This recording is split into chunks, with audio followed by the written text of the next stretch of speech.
Good morning class. How are you all? I hope all are good. I am Wasim, your assistant teacher from Smart Indian Model School.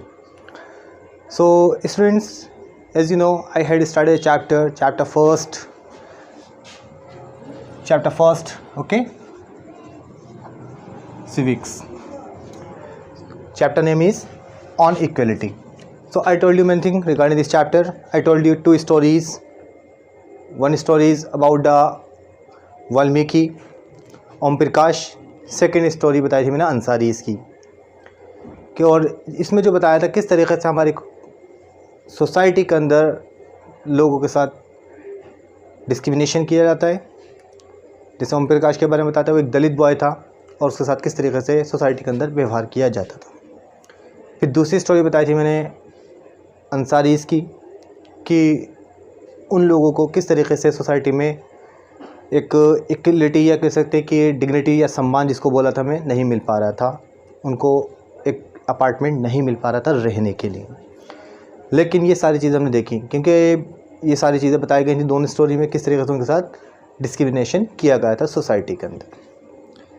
So now we are talking about the constitution equality in Indian democracy. Page number 9 पर है, ये last paragraph है, इसके बारे में हम discuss करते हैं। सो जो हमारा Indian constitution recognizes every person as equal, क्योंकि हमारा जो कॉन्स्टिट्यूशन बनाया गया है 26 जनवरी 1950 को ये कैम इनटू फोर्स। ये कब आया था? पूरे जो काम करने का था ये 1950 में आया था, 26 जनवरी में, जिसको हम क्या बोलते हैं, Republic day.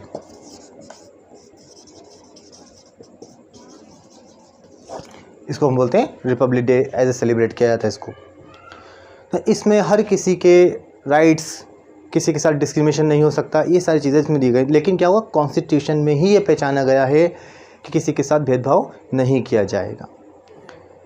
This means that every individual in the country including male और female person from all caste, इसमें चाहे मेल हो फीमेल हो, हर मतलब कोई सी भी कास्ट हो, कोई सी भी जाति, कोई सा भी धर्म, अकॉर्डिंग टू द कॉन्स्टिट्यूशन इन सबको इक्वल राइट्स दिए जाते हैं।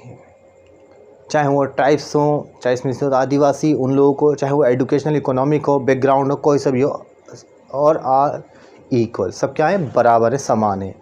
तो यहाँ हम इक्वलिटी की बात कर रहे थे।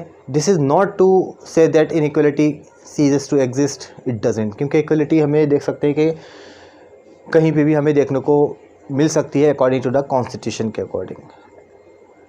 इन a democratic India the principle of equality of all person is recognize, क्योंकि जो इक्वलिटी है अकॉर्डिंग टू हमारे इंडिया के अंदर की बात करें, हम डेमोक्रेटिक इंडिया, यू नो, इस डेमोक्रेटिक कंट्री, इसके अंदर हम बात करें तो सारे पर्सन क्या हैं, इक्वल हैं, उसको पहचाना जाता है। लेकिन अगर हम दूसरे के अकॉर्डिंग कंट्री की बात करें, जहाँ पर बात करें दूसरी, जहाँ पे अभी भी बहुत सारी ऐसी कंट्रीज जहाँ पे इक्वल राइट्स नहीं मिल पाते, सऊदी अरब की बात करें वहाँ पे नहीं मिल पाते। जैसे हमारे पेज नंबर इसमें देखिएगा 10 पर, क्या है, ये एक इक्वलिटी में दिखाया गया है, राइट, ये आप इसको देख सकते हैं, सब लोग क्या है, इक्वल दिखाए गए इसके अंदर।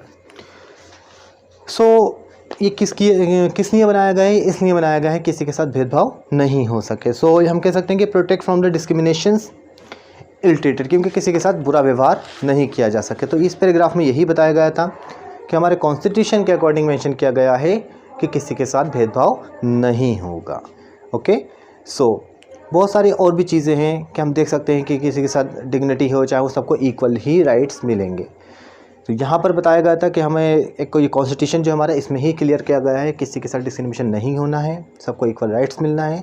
इसके अलावा अगर हम दूसरी साइड, अगर सोसाइटी उस टाइम पे अगर होती या इस टाइम पे भी होती तो कॉन्स्टिट्यूशन मेंशन कर दिया, कॉन्स्टिट्यूशन नहीं बना होता तो सबके साथ भेदभाव होता। जैसे हमने बताया था, शूद्र के साथ हमेशा इल ट्रीट किया जाता था, उनको बुरा व्यवहार किया जाता था। तो यहीं तक I think, I hope everything is clear to all.